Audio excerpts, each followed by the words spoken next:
Көлбаевке байланышкан Лагуна Сити салуу борбору мамлекетке өттү. Абактагыларга 1 жылда 1 жолу үйүнө барууга уруксат берүү сунушталды.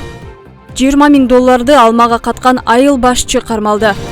Президент Садыр Жапаров 2 октябрда расмий сапар менен Италиянын Рим шаарына барды. Мамлекет башчынын борту Римдин эл аралык аэропортуна конду. Президент Садыр Жапаров менен 1-айым Айгүл Жапарованы Италия тараптан Италиянын тышкы иштер министрлигинин өзгөчө тапшырмалар боюнча элчиси жана башка расмий адамдар тосуп алышты. Италияга жана Ватиканга жасаган сапардын алкагында президент Жапаровдун Италиянын президенти, министрлер кеңешинин төрагасы, депутаттар палатасынын төрагасы менен эки тараптуу сүйлөшүүлөрү пландаштырылган. Мындан тышкары мамлекет башчысы Рим папасы Франциск менен жолугушат. Крым Төбөл камчы Көлбаевдин уюшкан кылмыштуу тобунун ишин каржылоо боюнча катталган кылмыш ишинин материалдарынын негизинде Лагуна Сити салуу борборунун мүлк комплексинин бир бөлүгү, анын ичинде коттедждер, мончо жана сауна, кафелер жана ресторандар, административдик имараттар мамлекетке өттү. УКМК тарабынан кылмыш жолу менен алынган кирешелерди адалдоо фактысы аныкталып, аталган мүлктөрдүн алдын ала болжолдуу баасы 5 миллион долларды түзгөн.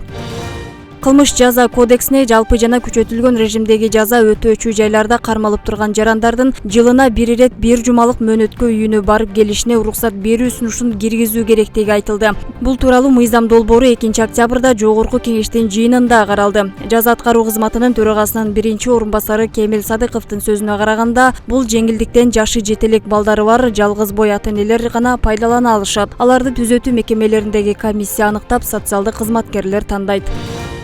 УКМК кызматкерине пара берүүгө аракет кылган Кара Суу районунун Сабай айыл аймагынын башчысы кармалды. Ал УКМКнын кызматкерине алып келген бир баштык алмага бере турган 20 000 доллар парасын кошо салып койгону айтылды. Бул кылмыш жоопкерчилигинен кутулуу жана анын пайдасына оң чечим чыгаруу максатында жасалган. Ал кызматтык абалынан кыянаттык менен пайдаланып, Жаңарык айылындагы жеке турак жай куруу жана коммерциялык багыттагы жер участокторун жасалма адамдарга мыйзамсыз берген. Кармалган жаран УКМКнын тергөө абагына киргизилди. Учурда тергөө иштери жүрүп жатат.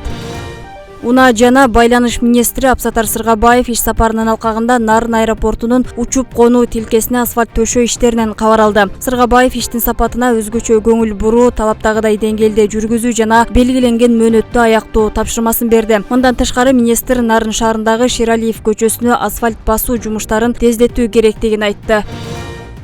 Ош облусунун Араван райондук ички иштер бөлүмүнүн кызматкерлерине жергиликтүү бийлик өкүлдөрүнүн колдоосу менен заманбап технологиялык каражаттар тапшырылды. Бул тууралуу Ош облустук ички иштер башкармалыгы кабарлады. Маалыматта айтылгандай, Араван районунун акими Сейте Кулубаев 16 планшет, 300 таануучу камера жана 1 монитор, жалпы 1 648 000 сомдук жабдыктарды берди. Аталган каражаттар зарыл болгон жерлерге орнотулуп, аймактык тескөөчүлөр планшеттерге жашоочулар жөнүндө маалыматтарды киргизип, борбордук базага туташтырат.